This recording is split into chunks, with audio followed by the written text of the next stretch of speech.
This is Hot Science with the week's top news in science, technology, and medicine. I'm Richard Clarke, and I'm your host today. And hello, folks. Let me start with a rundown of what we're going to talk about today. These are the stories. The top news is really now a week-old story about COVID, how nearly half of the passengers from China to Milan have COVID. And so COVID is spreading like wildfire in China and is starting to touch other countries as well. In technology, in Hong Kong, designers try out a new assistant, an AI fashion maven, Aida, I guess is how you would pronounce it. And in the environment, I have two related stories. One is the world's biggest factory to suck carbon from the sky and store it for millions of years turns on now in Iceland. And a related story is how it works from the company providing the technology, CarbFix. And in space, a startup claims that it's sending sulfur into the atmosphere to fight climate change. This is something that people have been talking about, and now some independent company is actually getting started, though this is alarming to many people.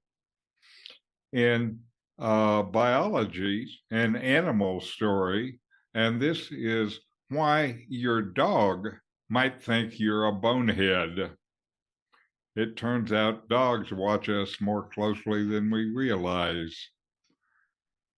And in anthropology, a story selected for us living in Lakeside, it's a huge 2,000-year-old Mayan civilization was discovered in northern Guatemala. And it's mighty big, and it's one of these, it's surprising to me that it's been undiscovered until this point. And in health and medicine, a COVID story and a breakthrough receptor decoy drug neutralizes COVID-19 viruses, including Omicron and other variants. So it looks like it will be very hopeful that we will have a treatment that is not just for a specific variety of COVID, but really it looks like any variety and other coronaviruses as well. So starting from the top then, nearly half of the passengers on two recent flights from China to Milan tested positive for COVID-19. And so because of this, Italy will begin testing all new arrivals from China and then sequencing the test to identify new variants. Several other countries, including Japan, India, South Korea, Taiwan, and Malaysia, have already started similar testing requirements from visitors from China, and the US is considering it. And of course, the background here is after walking back its strict zero COVID policies a few weeks ago, following a series of mass demonstrations and protests, China is facing a surge in cases that has overwhelmed their hospitals. official numbers and reporting remain low, but internal estimates from China suggest that nearly 250 million people may have caught COVID in the last 3 weeks. So 250 million in 3 weeks is pretty severe epidemic portions, and there will be many deaths, and the deaths will be, I think, concentrated among the old people, like Norman has been telling us all along. So, comments about the COVID epidemic in China? Well, of course, she has a brilliant strategy to eliminate the old people. That's right. Get them sick and die. Okay. And the crematoriums have waiting lists Right. to deal with the bodies. The Chinese government will not release further statistics on the COVID response. WHO is concerned not about that, but of the variants Right. that will come out of China. You think with another 250 million cases that there might be new variants, huh? Well, that's it. And here in Lakeside, the number of people who report they're having colds is just inaccurate. Right. These are people infected with COVID. And we know tens of people that are reporting that they have colds. No, it's not colds. It's not influenza. They're suffering COVID variants. Yeah, we have more cases of something around here than it seems like there were in any of the other periods, just more people getting sick fast. And well, we went and got a COVID test. Now, I have had a cold that I don't remember one lasting for 10 days, but this one has. Uh-huh. But I have been tested and it tested negative. Yeah. And he's been tested also negative. So I don't know. I mean, I hope I don't have COVID. I tested and that I don't know what else I can do. But Diane, we haven't suffered colds like this before. No. In such a widespread incidence. Yes. Yeah, we were invited to a New Year's party, and it was canceled. And there were some 50 people or so. Right. Anyhow, they canceled it because so many people were sick. And then for the people that there were going to be 50 people at the New Year's taco feed, about half of them didn't come because of the COVID. Same reason, right? Yeah, we didn't come for that reason. Well, we had colds and we went to go with that. I mean, and I've kind of gone back to putting my mask on. Well, anyway, like I have been saying and others have been saying, it's not over. That's why one of the stories is so exciting to me, which is a potential treatment that would cover every variety of the COVID virus. Those are the kind of things we're going to need. Unfortunately, that is a treatment that hasn't even been tried in humans, let alone going for approval. Right, it's just starting the testing process. Yep. Anyway, so the dangers aren't over, and the Chinese experiment with zero COVID and not preparing their population for when they eliminated the policy will turn out not to be a very good plan. New Zealand did a lot better. They had a zero COVID plan as well with extreme shutdowns, a lot smaller population though, but they opened up with safety in New Zealand, and we haven't seen that in China. And China wanted to open up. One of the reasons I think they wanted to open up was to get their factories producing again. And it's hard to have the factory producing when a quarter of the population is sick. But I again remind all, New Zealand has a female leader. That's right. That's right. Thank you, Diane. If you still You don't can hear it. see I'm here today too. I'm not out playing bridge as usual. Okay, moving on.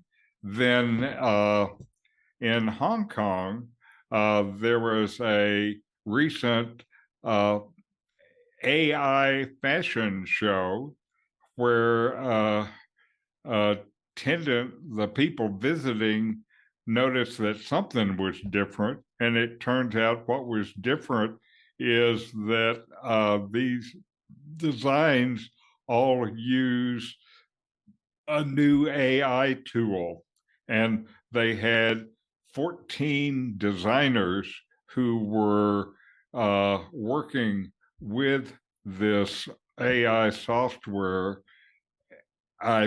AIDA, AIDA. I'm not sure how you would pronounce it. Any suggestions? Sounds good to me. Okay, AIDA. And it's short for AI-based interactive design assistant. And people in the background watching the show felt like they were witnessing the future of fashion. And this software was created to serve as a supporting tool for designers. And it's an assistant, and the designers and the AI work together to come up with the final designs.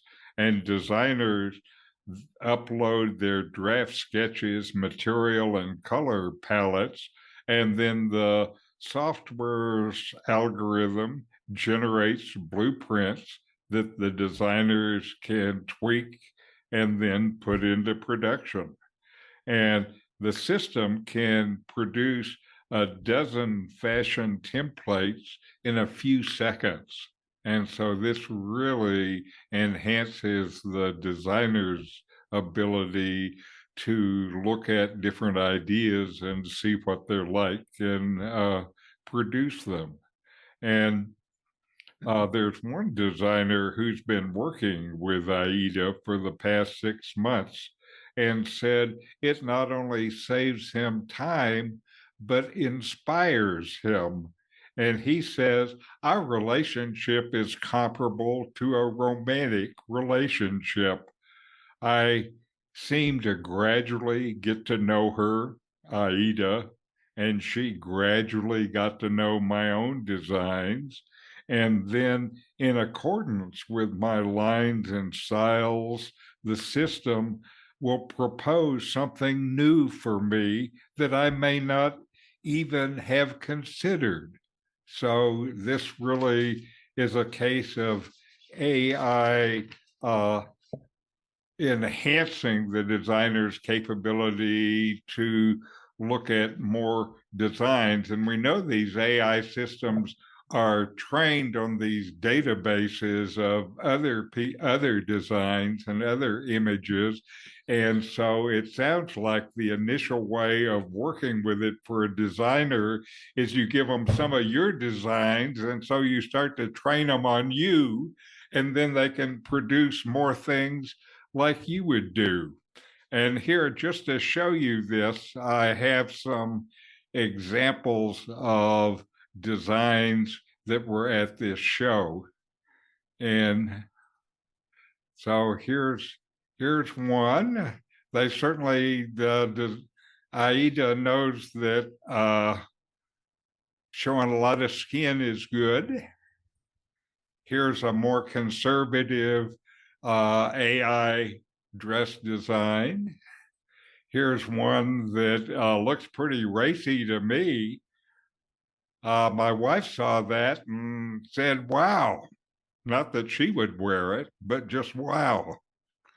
I think many of our ladies lakeside are past this style.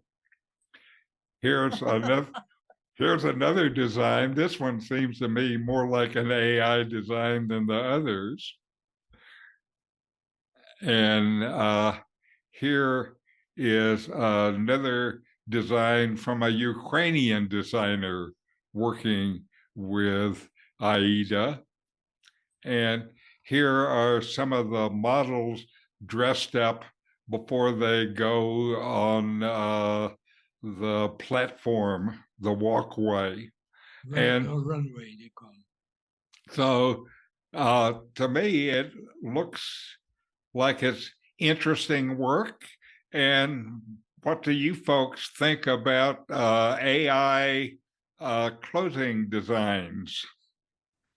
Well, it's just an extension of other similar uses. You know, when we were in Holland a couple of months ago, my brother showed me his new keyboard, and he played some music on it, and he says, "Look," and he stops playing, but the music continued and just made a logical end to the sound. I mean, you know, so it actually reads the user's ideas in terms of touch and whatever. And I don't know, but anyway, this is all the same thing basically.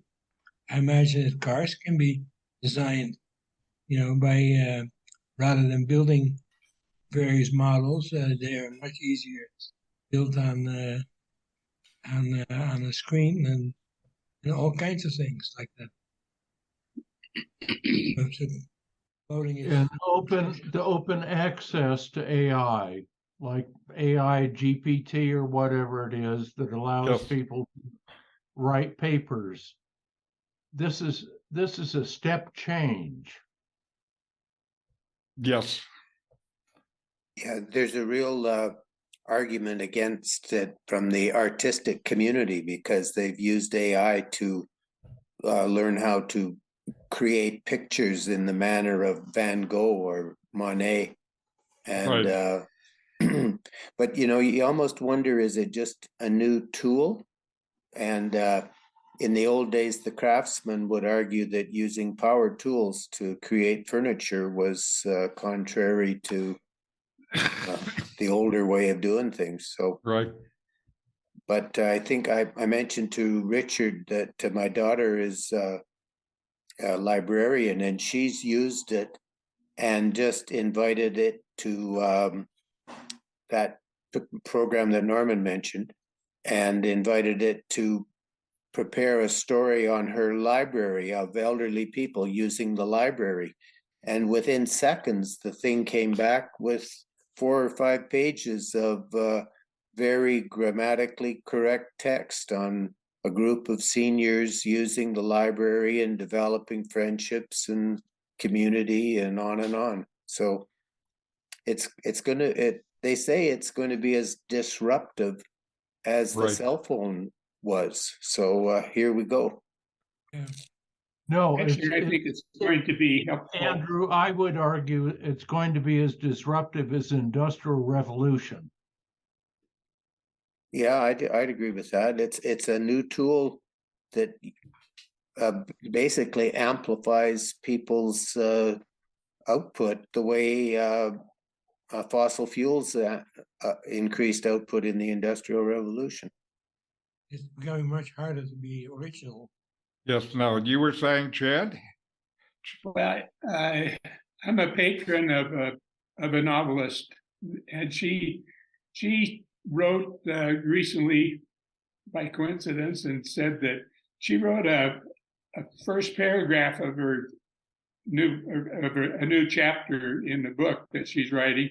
Wrote the first paragraph, and she has an AI called Novel AI, and asked it to do the next paragraph, and she said it was as good as I could have done.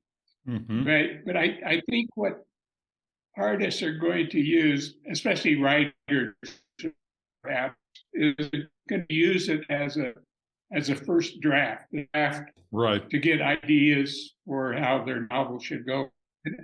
Anything wrong with that? Although my author friends, she settled up with, she said, "Holy shit, I should retire as soon as possible. No one needs my anymore." Except She's to just write kidding, that I first think. paragraph. Now, I also agree with you, Chad. I'm a believer in it. I can certainly, I do a lot of writing, and I can certainly imagine using an AI tool to write the first draft.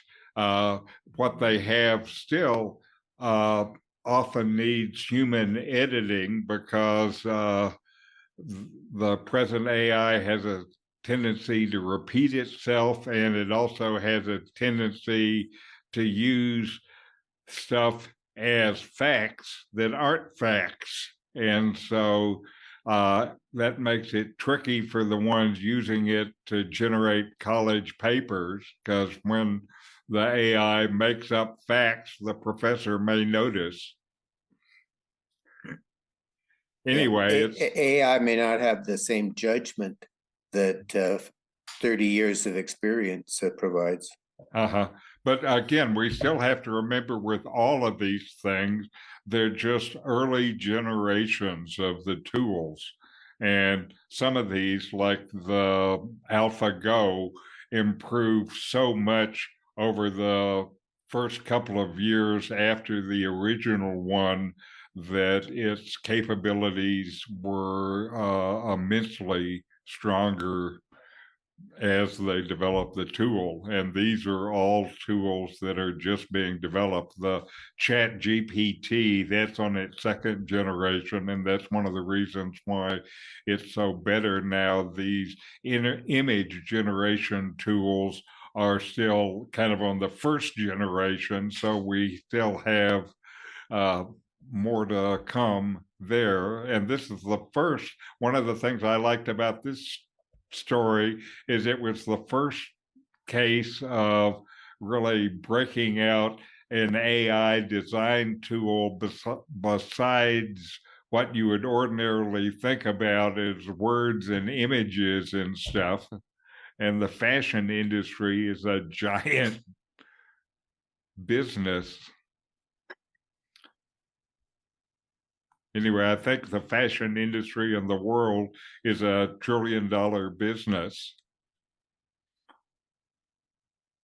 So, okay, on to the future.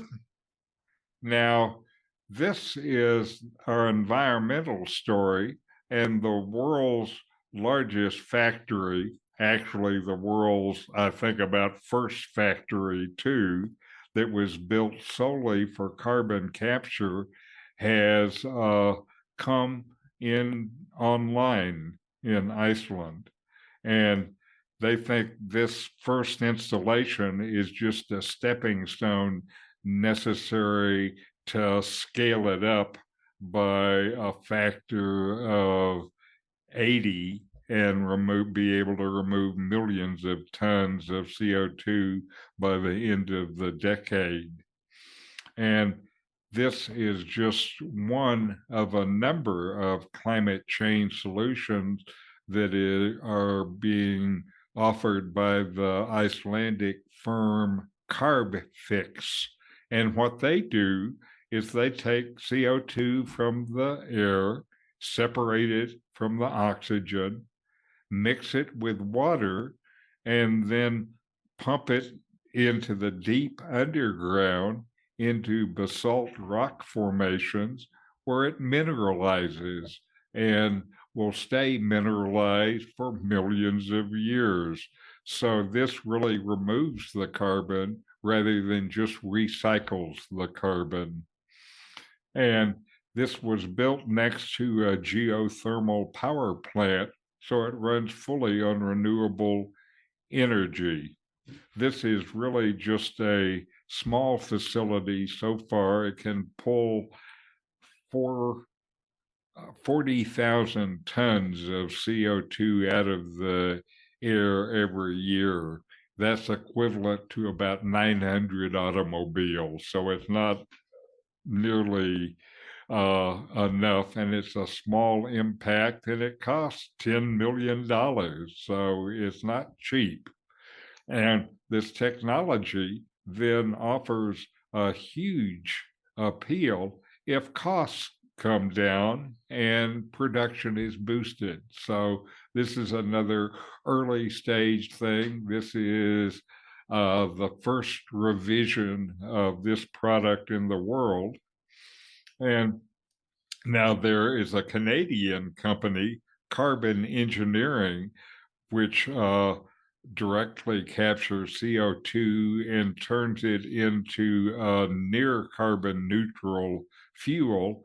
And they're currently building what is called the world's largest direct air capture plant in the southwestern US that will remove, when it's online, more than 1 million tons of CO2 from the atmosphere every year. This is about the same as from 40 million mature trees. So that's pretty good. Now, CarbFix, here they store the carbon in rocks, and it won't emerge for millions of years. Now, the technology that is behind it from CarbFix imitates natural processes. And in nature, carbon dioxide is dissolved in water and interacts with reactive rock formations, such as basalts, to form stable minerals. And so CarbFix does the same process, separates the CO2, dissolves it in water, and injects it into the ground, where it reacts with favorable rock formations to form solid carbonate minerals. And carbonated water is acidic, and so it reacts with sodium, magnesium, and iron to form these carbonates. And the rock they inject it into is porous, so it stays in the pores. The carbonates stay in the rocks, and it looks like it's fairly efficient at the process. 95% of the injected CO2 mineralizes, so it really looks like a pretty good solution. Let me show you a picture just so you can imagine what one of these installations might look like. And here you see, this is the one that's going in Iceland, and you see these big racks with these fans that are sucking air through it and starting the process to extract the CO2. These fans are pretty noisy so far. So it means if you were installing stuff like this in a urban environment, you'd want to put them in a factory zone rather than residentials because it's too noisy. But this is, we're starting with CO2 removal, and this is the first functioning plant. So maybe we're on the way toward developing carbon removal tools. Comments? It's unfortunate that they don't really compare it with other alternatives, because they say it's $10 to $15 million to remove something like 400 tons 800 of, 800 yeah. cars worth of carbon. And so that works out to about $4,000 a ton to remove it. But all the internet literature says that you got to get it down below $100 Right, per right. ton, which is a factor of 40 Right. before you're going to get anywhere. So, Right.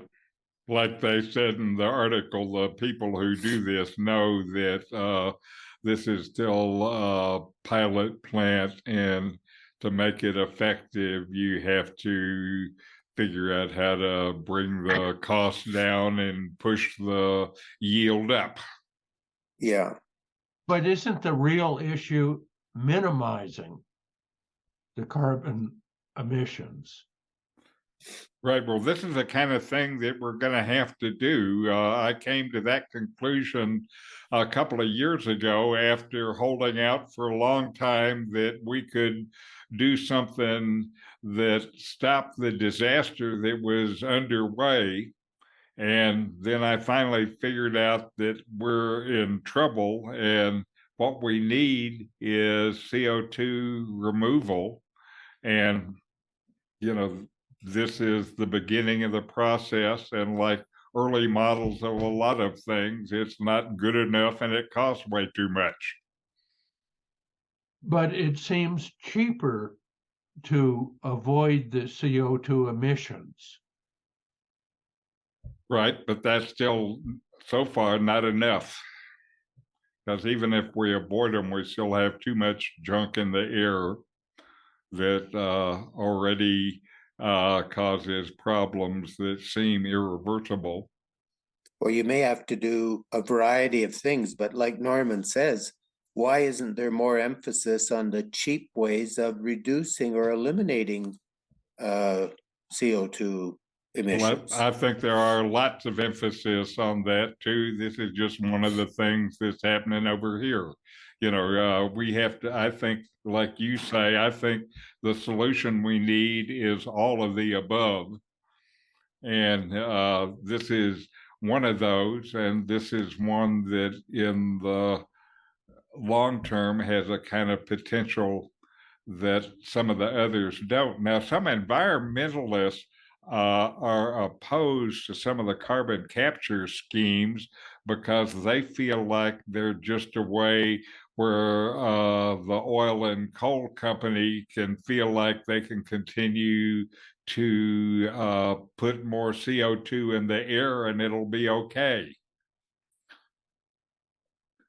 So Well, it's all of really, these things are controversial.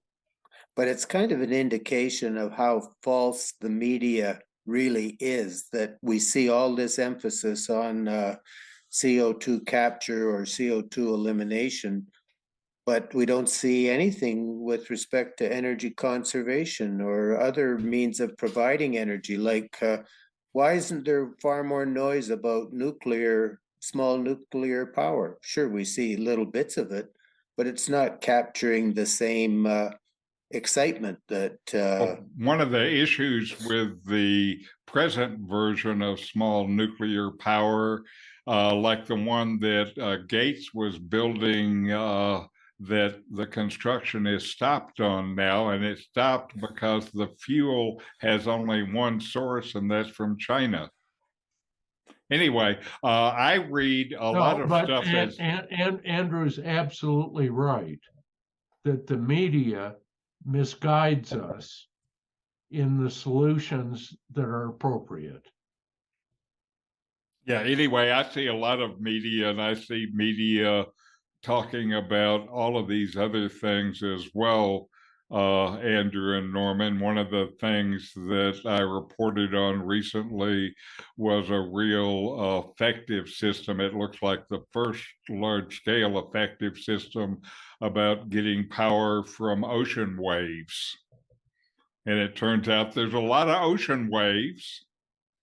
And the problem so far is that to get power from it, you need mechanical systems that are really rugged to be able to do it. And so it took them, they'd been working on that for 10 or 20 years. And again, now have the first of an installation that looks like a good solution. Anyway, that stuff is around. But I don't the- report it here each week because I have limited time and space. I report more of the stuff in the weekly science newsletter. the pumped storage, which the environmentalists denied was appropriate, is so good.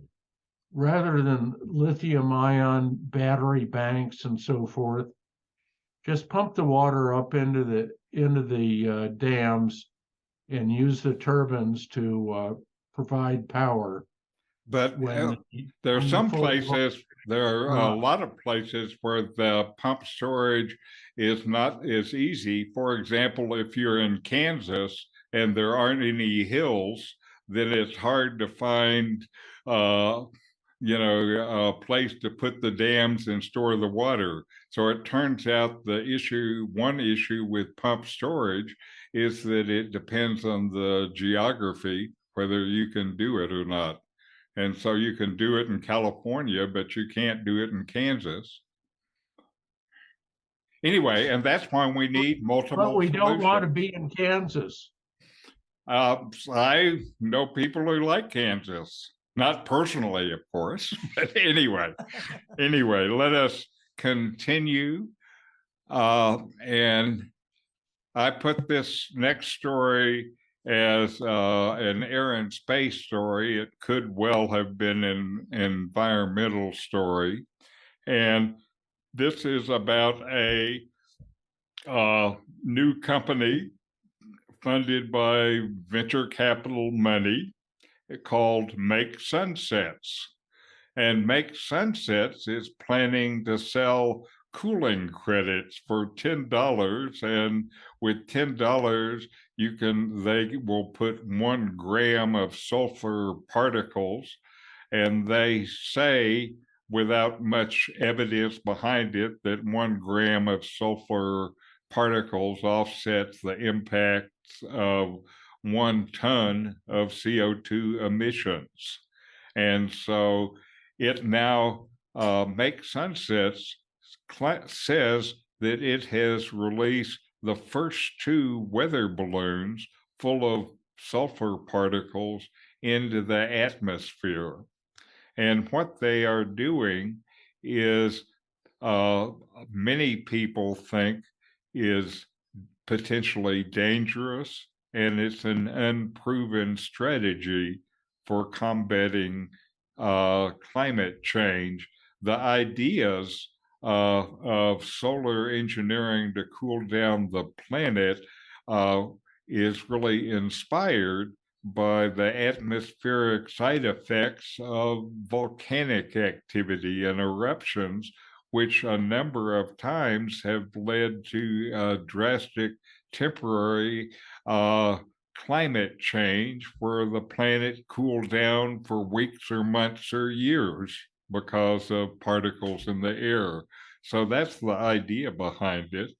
And this scientists and engineers have been studying solar geoengineering for climate change remedy for more than 50 years. So it's not a new idea, but so far nobody else has actually emerged with real world experiments because of the associated risks, which include things like rapid changes in the planet's rainfall patterns, which is kind of a big deal. And the unintended consequences of such an actions are not yet understood and are potentially catastrophic. Some studies suggest that sulfur injection over the northern hemisphere would lead to massive droughts. Others show that in the southern hemisphere, it could drastically increase the number of Atlantic hurricanes in the northern hemisphere. Now, one of the problems is these sulfur aerosols don't stick around very long. Depending on the details, It might be a few days or as much as a couple of years. And this is one of the risks because that means because they deteriorate, to keep the effect going, you have to keep injecting it into the atmosphere.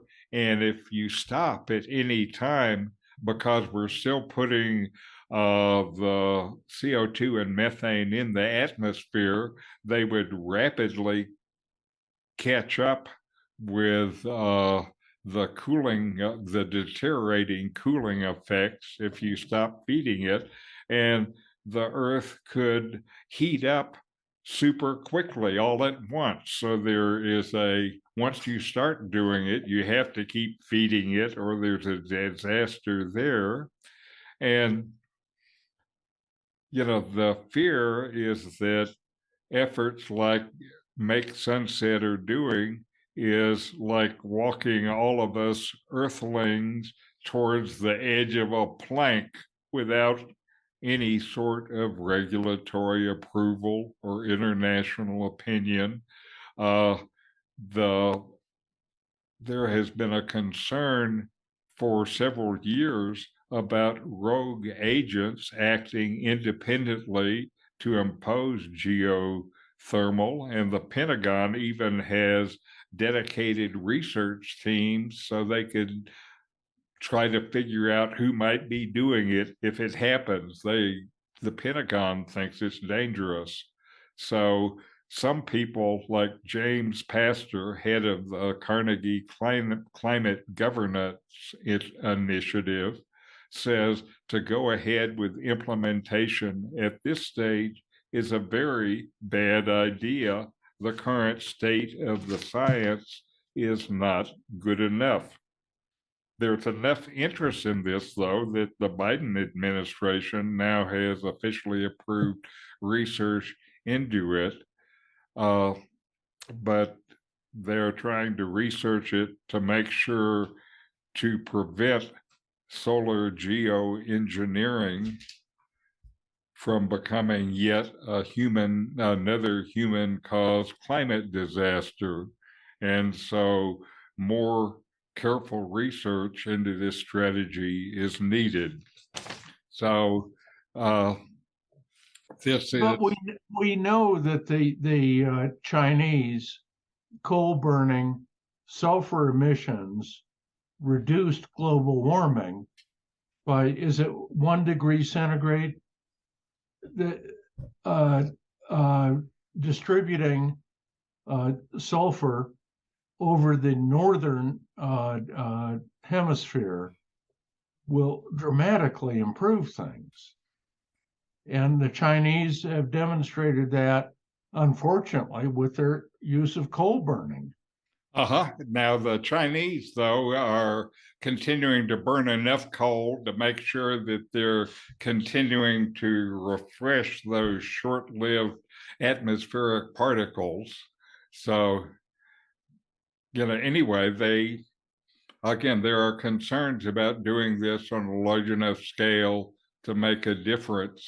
And we don't know what the answer is here from the viewpoint of those people who are concerned about it. This is kind of a rogue operation, and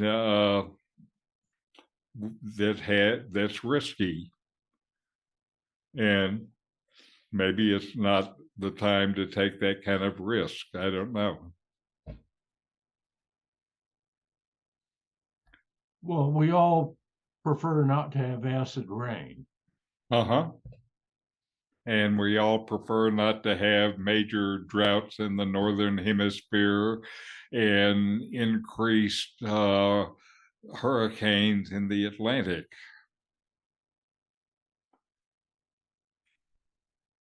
But again, this is a venture company, and if they can get enough folks spending $10, then they'll make money now. Now, who was Maddox? Okay. Anyway, continuing along. Why your dog might think you're a bonehead, is the title of this article. And it turns out that female dogs actively evaluate human competence. And a study shows that dogs can assess human skills and will look towards people who seem to know what they're doing. And canines have been with us for more than 10,000 years. Some people say 25,000 years. And dogs are highly sensitive to human behavior. And it turns out they pay particular attention to things like how cooperative we are. Previous studies have shown that dogs avoid people who refuse to help their owner, which I think is interesting.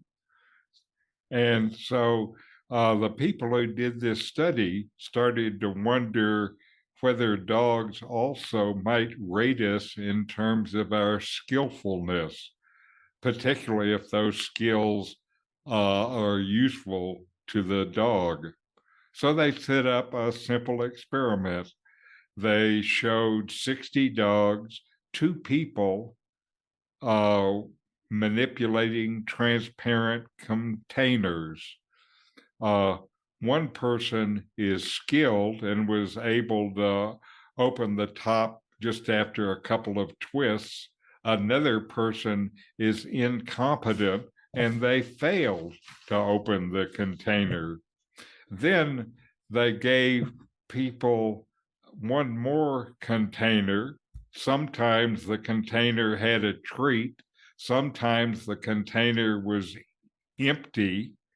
And what they noticed was female dogs spent more time watching the person who had previously shown skills opening the container and were much more likely to approach the skillful person, but it turns out only when they saw the food in the container and thought that they would get it when he opened it.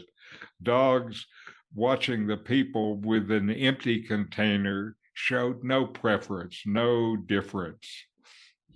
And so it turns out, listen to this, Diane, this is for you. Female superiority in the social cognitive domain has been found among many mammalian species, including humans. You always knew that, Diane. And females seem to show a higher social IQ than males. Again, you knew that. Who didn't know that?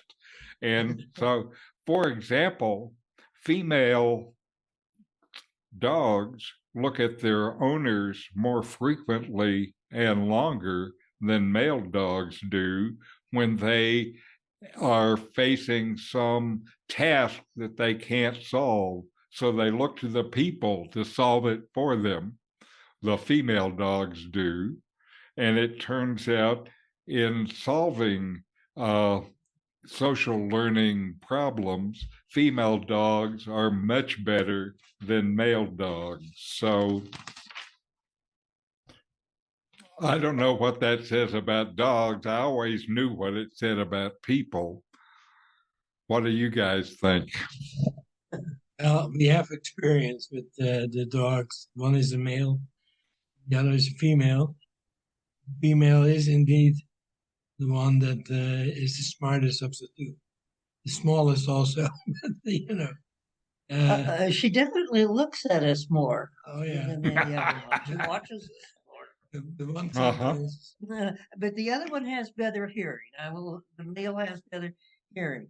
But she'll be right out in the kitchen keeping an eye on the treat bag. But Okay. you rattle it one time and that male is there. yeah.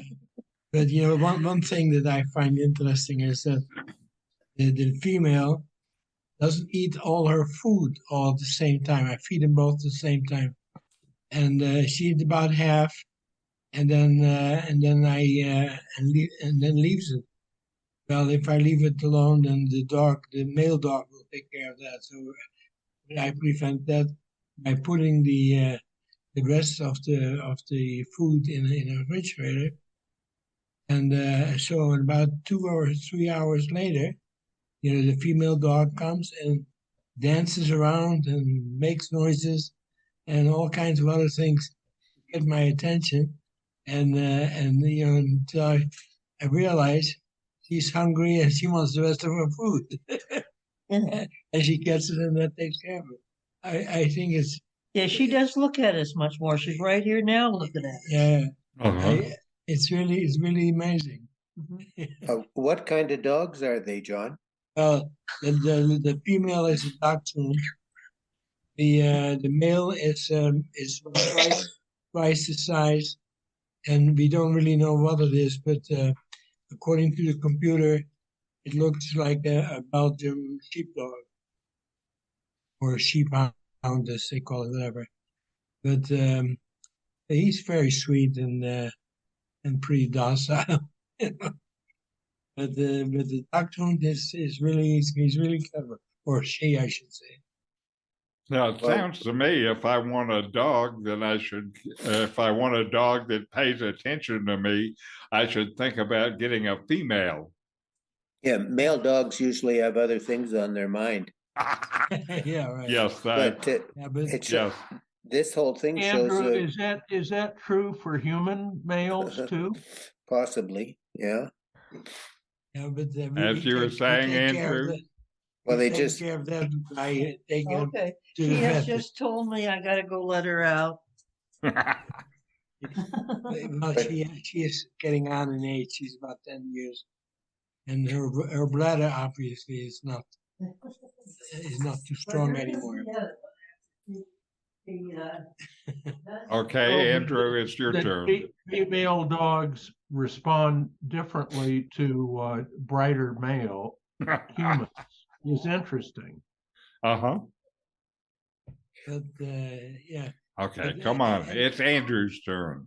the only observation I'd have is that these female dogs have a great future working in corporate personnel departments. They could, if they're that clever at judging competence. That's right. They might be better than some of the human HR people I've known. yeah, that doesn't take much. Okay, continuing along. Now we have the story selected for us Lake Chapala folks. You people in Canada might be interested too, but it's not as close to you. Researchers discovered a very large 2,000-year-old Mayan civilization in northern Guatemala using LIDAR. LIDAR is based on laser light, and lasers in these systems are able to penetrate the vegetative canopies and so see what is on the ground below them. And the researchers flew over parts of Guatemala with LIDAR and found what they described as a vast ancient Mayan civilization. What they found was made up of more than 1,000 settlements covering about 650 square miles. So that's about 1.5 settlements per square mile.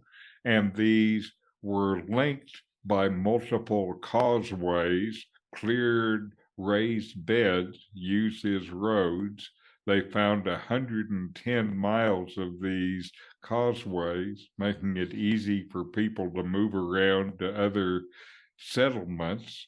And one of the things that they found is they believe that people who lived in these settlements, the population was densely packed. Maybe this was another area where 2,000 years ago, maybe 1 million people were. And this densely packed finding goes against earlier theories that suggested early Mesoamerican settlements were sparsely populated. This was not sparsely populated. And they found in the settlements evidence of large platforms and pyramids, and some of them showing that they were some kind of centralized hubs.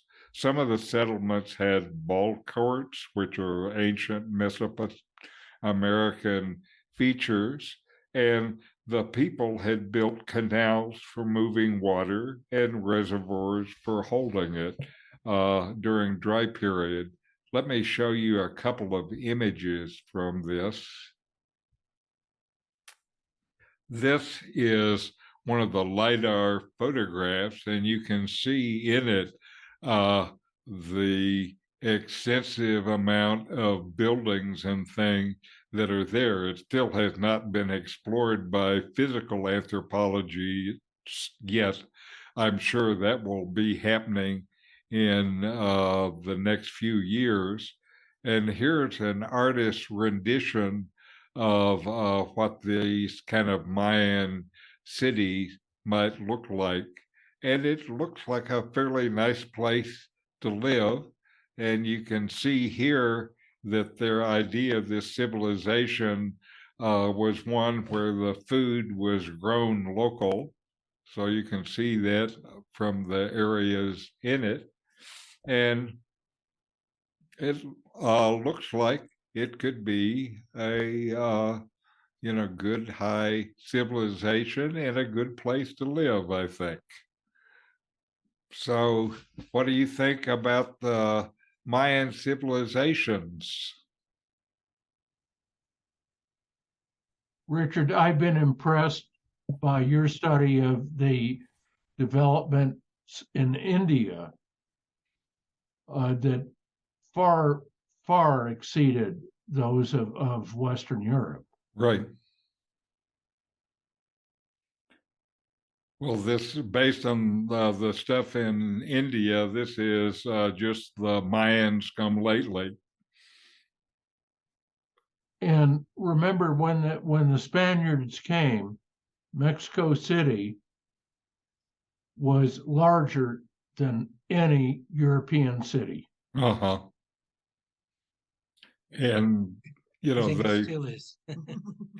the Europeans, really did not discover a lot of the things about these big Indian and Southeast Asian civilizations until the early 1900s. So the European thinkers didn't think about them until then.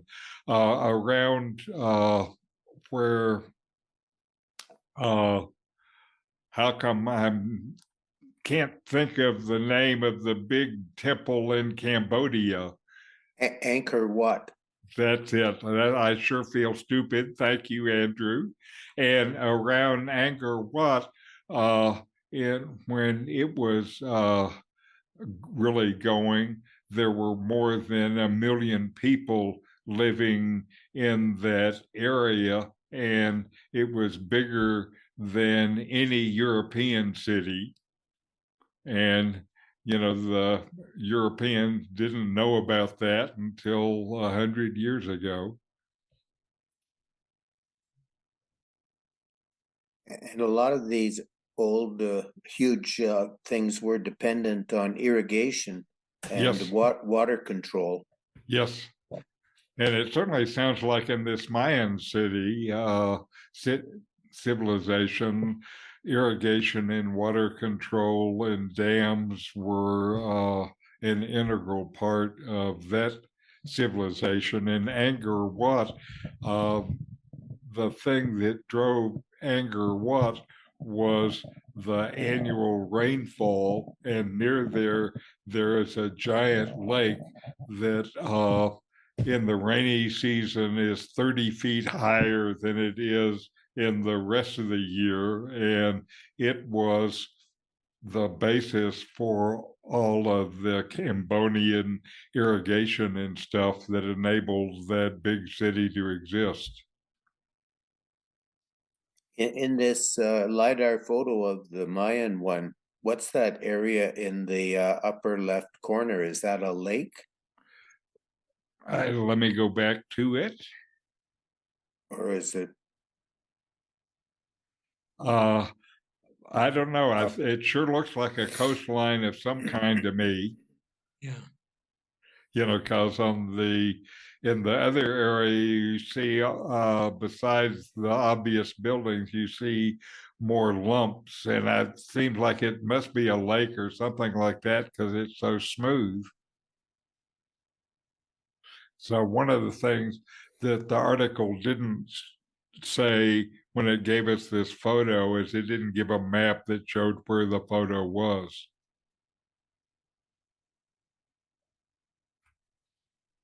And and again, it surprises me to have a city with civilization with a 1,000 settlements and 100 miles of roads and stuff like that that was just there in the jungle and undiscovered.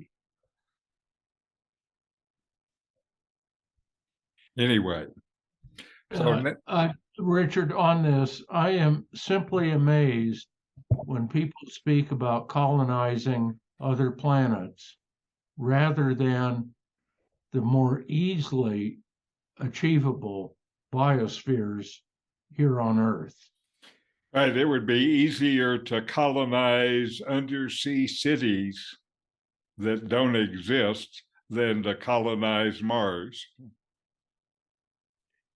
What it really should tell us is that Benjamin Franklin needed to add one item to his thing about the only certainties are death and taxes. He could have added death and taxes and self-interest. Well, sure.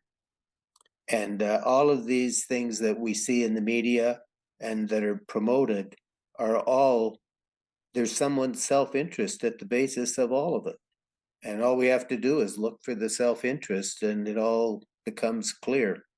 Follow the money, follow the self-interest. Well, we've heard of that. I think that was one of the Marxian economic ideas. Analyze the money and the flow of money, and you will understand the power in the civilization. Now, studying anthropology, I substituted cultural valuables in my mind for money, and that explains a lot of civilizations too, like the Pacific Island people. When they were on the mainland, mainly the men worked by hunting things like pigs to feed the family. When they got to the island, there weren't any pigs, and these men couldn't contribute what they contributed to society.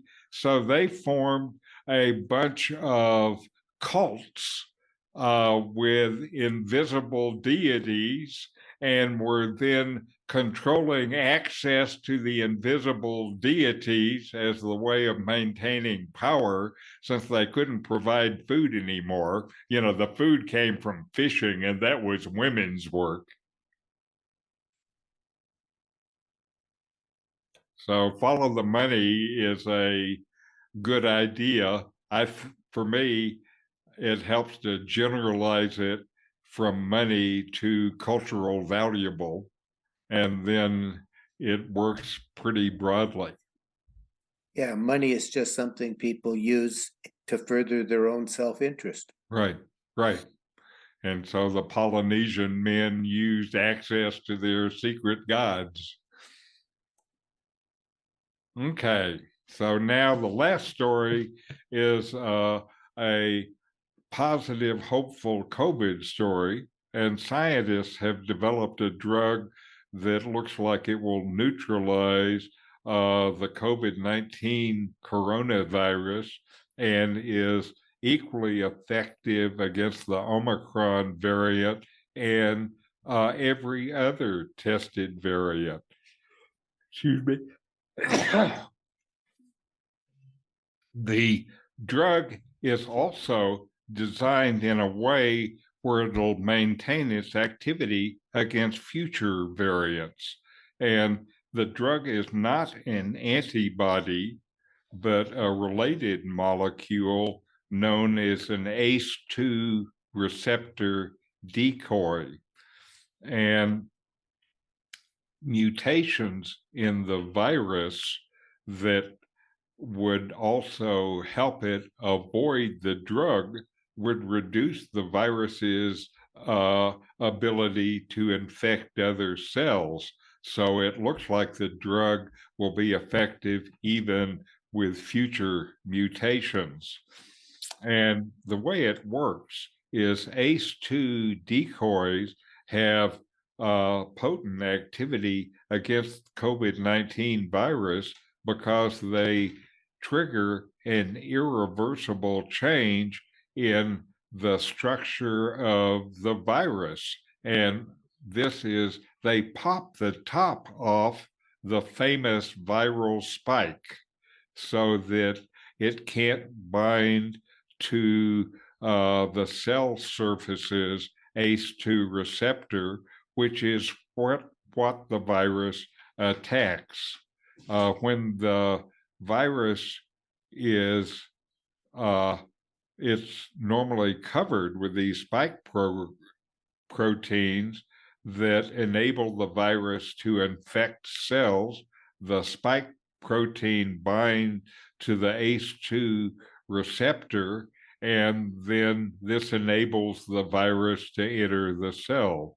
And ACE2 decoys lure the virus to bind to the decoy instead of the cell. And when they do it, they pop the spike, which inactivates the virus permanently. And since the binding to the ACE2 is required for infections, variants can change, but they still must bind to the ACE2 to be effective. So this makes this drug potentially persistently active against all variants, and it could be useful to treat other new coronaviruses, many of which use this same mechanism for infection. The drug has not been yet tested in humans, as Norman says. Preclinical studies, though, are at least underway. So maybe there is hope on the future. We just have to stay safe for another 2 years or something. Don't the viruses have multiple spikes? Oh, yes, they have lots of spikes all over the surface. And so each one has to be neutralized. Yes. So it's going to take an incredible amount of this drug when you consider the zillions of viruses that are out there and the multiple zillions of spikes that have to be neutralized. Sounds like a real moneymaker for somebody to be. That's right. That's right. But the most encouraging thing is the antiviral research also is related to cancer. And there is a possibility of minimizing cancers. That's right. It's one of the fronts where they're working on with cancers. Absolutely. You know, this part of it is still part of what I think is the biological revolution that is currently underway. And one of the results of that is going to end up being a big improvement in things like vaccines and cancer prevention and cancer removal. Yeah, it's possible that in 100 years, cancer will be as out of date as smallpox or right. A lot of these other things that have been successfully overcome. Right. And I think it's not going to take 100 years. I think we're going to see an immense amount of progress in the next decade, you know, because the research is going on in so many places, as you have said, Andrew, because a good cancer drug will make somebody a lot of money. Unfortunately, not impacting our lives. Right, right. And some of these drugs, like I had talked recently about a new anti-obesity drug that just seems to suppress your appetite very effectively and using a couple of different mechanisms. A similar drug is already on the market and it takes several months to get the effect, and it looks like it's priced at about $1,500 a month. So as long as you're rich, you can be slim.